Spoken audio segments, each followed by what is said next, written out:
প্রিয় দর্শক, নতুন একটি প্রতিবেদন আপনাদের স্বাগত। আপনারা দেখছেন বঙ্গের ডাকাতকালীর পঞ্চম পর্ব। এই তথ্য সমৃদ্ধ প্রতিবেদন ইন্টারনেটে উপলব্ধ তথ্যের উপর ঘটনাস্থল পরিদর্শন, আঞ্চলিক মানুষজন, পুরোহিত সেবায়িতের সাক্ষাৎকারের উপর ভিত্তি করে তৈরি করা। এটা শুধুমাত্র পবিত্র হিন্দু ধর্মের প্রচার, আধ্যাত্মিক ভ্রমণের অভিজ্ঞতা, পুরানো ইতিহাস তুলে ধরার প্রচেষ্টা, সম্পূর্ণ বিনোদন ও প্রচার উদ্দেশ্যে পরিবেশিত। কোনো রকম ব্যবসায়িক উদ্দেশ্য নেই। এই তথ্য ধর্মীয় আস্থা ও লৌকিক মানবতার উপর আধারিত। আজকে আপনাদের নিয়ে যাব রানাঘাটের সেই বিখ্যাত ডাকাতে কালী মন্দিরে। আমি দেবনাথ, আপনারা দেখছেন এটিভি পরিবেশিত, দেবনাথ নিবেদিত আধ্যাত্মিক ভ্রমণের চ্যানেল ট্রাভেলার দেব। আদ্যাশক্তি মহামায়া ও বাবা মহাদেবের আশীর্বাদে 51 শক্তিপীঠ ও দ্বাদশ জ্যোতির্লিঙ্গ দর্শনের উদ্দেশ্যে আমার এই আধ্যাত্মিক ভ্রমণ শুরু। মাতৃ আশীর্বাদে ইতিমধ্যে দেখেছি দেশ বিদেশের বিভিন্ন সতীপীঠ শক্তিপীঠ। সর্বমোট 51 সতীপীঠের মধ্যে 29টি পর্ব আমাদের দেখা হয়ে গেছে এবং তার সঙ্গে দ্বাদশ জ্যোতির্লিঙ্গের 7টি পর্ব, অনেক বিখ্যাত সিদ্ধ সাধন পীঠ, জাগ্রত জীবন্ত কালী ক্ষেত্র, ঐতিহাসিক প্রাচীন শৈব ক্ষেত্র, সপ্তঋষি ও মহর্ষিদের দুর্গম সাধনস্থল, দুর্গম ভয়ঙ্কর বিপদসংকুল পাহাড়ি পথে ট্রেকিং দর্শন করে অভিজ্ঞতা সহ প্রতিবেদন প্রচার করেছি চ্যানেলে প্লে লিস্টে। নতুন দর্শকরা আপনাদের সুবিধা মতো প্রত্যেকটি প্রতিবেদন দেখুন এবং আত্মীয় বন্ধু প্রতিবেশী সবার সাথে শেয়ার করে হাইক করে দেখার সুযোগ করে দিন। আজকে 22শে জুলাই, মঙ্গলবার, 4টে ডাকাতকালীর পরে আজকে যাচ্ছি 5 নম্বর ডাকাতকালী দর্শনে। আপনারা দেখছেন বাংলার ডাকাতকালী সন্ধানের সিরিজ। তো এখন বাজে 8টা 25 সকালবেলা। এখান থেকে দমদম স্টেশন যাব, তারপর সমস্ত পথ কি করে সেখানে গিয়ে পৌঁছাবেন সমস্ত কিছু জানাচ্ছি আপনাদের। এখান থেকে অটো ধরবো, ধরে দমদম স্টেশন থেকে ট্রেন ধরবো, ধরে সেই স্টেশনে নামবো, নেমে গিয়ে তারপর দেখবো সেখান থেকে কি করে সেই বিখ্যাত মন্দিরে পৌঁছানো যায়, আপনারাও কিভাবে যেতে পারেন সমস্ত তথ্য জানাবো। তার সঙ্গে জানাবো আমার রিসার্চ করা সমস্ত তথ্য, মন্দিরের ইতিহাস এবং সমস্ত কিছু। দেখতে থাকুন, আশা করি ভালো লাগবে। সম্পূর্ণ প্রথম থেকে শেষ অবধি ব্লগটা দেখুন, অনেক ইনফরমেশন পাবেন। আর যারা যেতে পারবেন না তারা বাড়িতে বসে মানস ভ্রমণ করে সমস্ত কিছু জানতে পারবেন। চলুন, উঠে গেছি 8টা 35, 8টা 47 ট্রেন। দেখা যাক 8টা 47 ট্রেন পাই নাকি। এখান থেকে 4-5 মিনিট লাগবে স্টেশন অব্দি যেতে। 10 টাকা ভাড়া এখান থেকে। বা দমদম থেকে আপনারা রানাঘাট যাওয়ার জন্য অনেকগুলো ট্রেন রুট পাবেন। আপনারা সকালবেলা 5টা 32-এ শিয়ালদা রানাঘাট ধরতে পারেন, 5টা 49-এ শিয়ালদা কৃষ্ণনগর সিটি লোকাল ধরতে পারেন, 6টা 12-এ শিয়ালদা শান্তিপুর লোকাল ধরতে পারেন, 6টা 22-এ শিয়ালদা কৃষ্ণনগর সিটি লোকাল ধরতে পারেন, 6টা 32-এ শিয়ালদা রানাঘাট লোকাল ধরতে পারেন। টোটাল ডিস্টেন্স হচ্ছে দমদম থেকে রানাঘাট অব্দি 66 কিলোমিটার। আপনারা আপনাদের সুবিধা মতো ট্রেন ধরতে পারেন। 15 মিনিট, 20 মিনিট, 25 মিনিট, আধ ঘন্টা বিভিন্ন টাইমের ট্রেন রয়েছে। আপনারা আপনাদের সুবিধা মতো সময় এই ট্রেন ধরতে পারেন। আসুন এবারে জেনে নিই দমদম থেকে রানাঘাটের মধ্যে কি কি স্টেশন রয়েছে। আমি 8টা 54-এ বিবাদ কৃষ্ণনগর সিটি লোকাল ধরেছিলাম, এই ট্রেন ধরেই গেছিলাম। টোটাল ডিস্টেন্স হচ্ছে 66 কিলোমিটার। প্রথম স্টেশন হচ্ছে বেলঘড়িয়া, তারপর আগরপাড়া, সোদপুর, খড়দা, টিটাগড়, ব্যারাকপুর, পলতা, ইছাপুর, শ্যামনগর, জগত্তাল, কাকিনাড়া, নৈহাটি জংশন, হালিশহর, কাঁচরাপাড়া, কল্যাণী, মদনপুর, শিমুরালী, পালপাড়া, চাকদহ, পায়রাডাঙ্গা, রানাঘাট। স্টেশন থেকে খুব সহজেই আপনারা রানাঘাটের ডাকাতে কালী সিদ্ধেশ্বরী কালী মন্দিরে যেতে পারবেন। এই মন্দিরে যাওয়ার জন্য আপনারা অটো বা টোটো পাবেন, যার ভাড়া 10 টাকা, এবং রিক্সা করে গেলে আপনাদের 20 টাকা লাগবে। রানাঘাটের সিদ্ধেশ্বরী কালী মন্দির, যা ডাকাত কালী মন্দির নামে পরিচিত, ঐতিহাসিকভাবে তাৎপর্যপূর্ণ, কারণ এটি রনা ডাকাত নামে একজন ডাকাত নেতার সাথে সম্পর্কিত ছিল, যিনি একজন কালী ভক্ত ছিলেন। মন্দিরটি উৎপত্তি সেই সময় থেকে যখন রনা ডাকাত এই এলাকাটিকে আস্তানা হিসেবে ব্যবহার করেছিলেন এবং একটি কালী মন্দির প্রতিষ্ঠা করেছিলেন। পরবর্তীতে নদিয়ার মহারাজা কৃষ্ণচন্দ্র মন্দিরটি সংস্কার করেন এবং এটিকে একটি বিশিষ্ট ধর্মীয় স্থান হিসেবে প্রতিষ্ঠা করেন।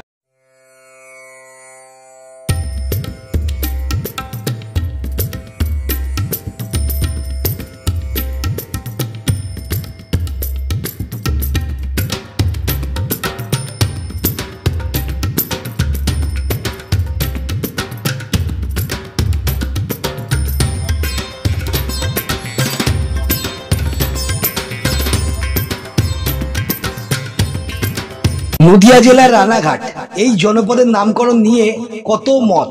কারো মতে রণ বা রানা ডাকাতের নামে একটি ঘাঁটি ছিল, যা পরিচিত ছিল রানাঘাটি নামে, সেই থেকে রানাঘাট।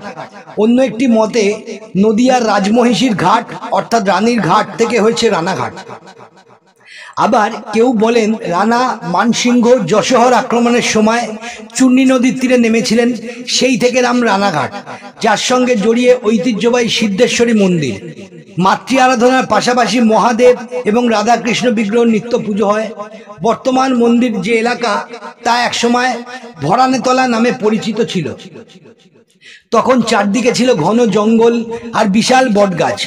1799 সালে পালচৌধুরী বংশের দুই বংশধর কৃষ্ণচন্দ্র ও শম্ভুচন্দ্র রানাঘাট পরগনা কিনেছিলেন। পত্তন হয় রানাঘাটে। তারপর মাতৃ আরাধনায় গতি পায়। চৌধুরীদের নগর প্রতিষ্ঠারও বেশ কিছু বছর আগে ওই এলাকায় রণ নামের এক ডাকাত ত্রাস হয়ে উঠেছিল।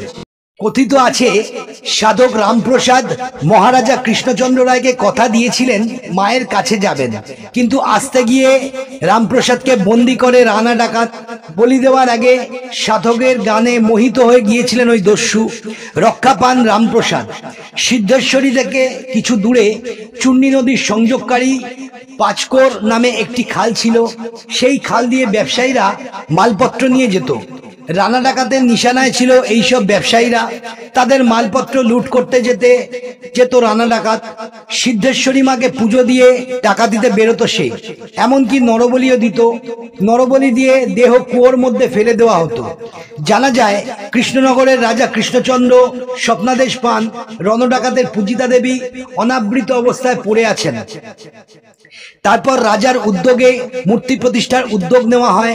পূজার্চনার জন্য বাংলাদেশের যশোর থেকে আনা হয় সেবায়িতদের। ব্রিটিশ জমানায় কোনো এক সাহেব একবার প্রাণ ভয়ে মন্দিরে আশ্রয় নিয়েছিলেন। দেবালয়ে বিধর্মী প্রবেশের কারণে সংস্কারাচ্ছন্ন সাধারণ মানুষ দেবী মূর্তি বিসর্জন দিয়ে দেয় এবং মন্দির ভেঙে ফেলা হয়। মন্দিরের ইতিহাস বলে ভোলানাথ ভট্টাচার্য ছিলেন প্রধান এবং প্রথম সেবায়িত। পালানন্দ স্বামী মহারাজের শিষ্য ছিলেন ভোলানাথ। গুরুর আদেশে তিনি মায়ের পাথরের মূর্তি প্রতিষ্ঠা করেন। এর জন্য ভোলানাথ বারাণসী থেকে পাথরের মূর্তি এনে পুজো শুরু করেন। নতুন করে মন্দিরের প্রতিষ্ঠা হয়। মাঘ মাসের 29 তারিখ নবকলেবরের সূচনা হয়েছিল মন্দিরের। নিত্য পুজোর পাশাপাশি 4 দিনের বাসন্তী পুজো হয় মহা সমারোহে। 200 বছরের প্রাচীন এই মন্দিরে প্রতিমা কোষ্ঠী পাথরের তৈরি। মূর্তির উচ্চতা 3 হাত। রয়েছে সাদা রঙের মহাদেবের মূর্তি। প্রতি বছর এই মূর্তি সংস্কার করা হয়। 1332 সালে রাজনারায়ণ কুণ্ডুর ভাতৃজায়া ইছামতি বর্তমান মন্দিরটি নির্মাণ করেন। এখন সিদ্ধেশ্বরী মন্দিরে কালী মূর্তি ছাড়াও মহাদেব ও রাধাকৃষ্ণের পূজাও নিয়মিত করা হয়।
দৈনন্দিন কর্মব্যস্ত জীবন থেকে একটু আধ্যাত্মিক শান্তির সন্ধানে আপনারা একদিনের একটি বেলায় কয়েক ঘন্টার জন্য এই সুন্দর জায়গায় আসতে পারেন, মন্দির দর্শন করতে পারেন।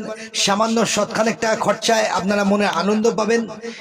খুব সহজভাবেই এই মন্দির দর্শন করলাম এবং ভালোভাবে পুজো দিলাম। পরবর্তী পর্বে খুব শীঘ্রই নিয়ে আসছি 6ষ্ঠ পর্বে কাঁচরাপাড়ায় রঘু ডাকাতের সেই বিখ্যাত কালী মন্দির। সমস্ত তথ্য সহ প্রতিবেদন কেমন লাগলো অবশ্যই জানান। চ্যানেলের প্রত্যেকটি প্রতিবেদন দেখার জন্য অনুরোধ জানালাম। ঈশ্বরের আশীর্বাদে ধন্য হোক আপনাদের সকলের জীবন। জয় মা।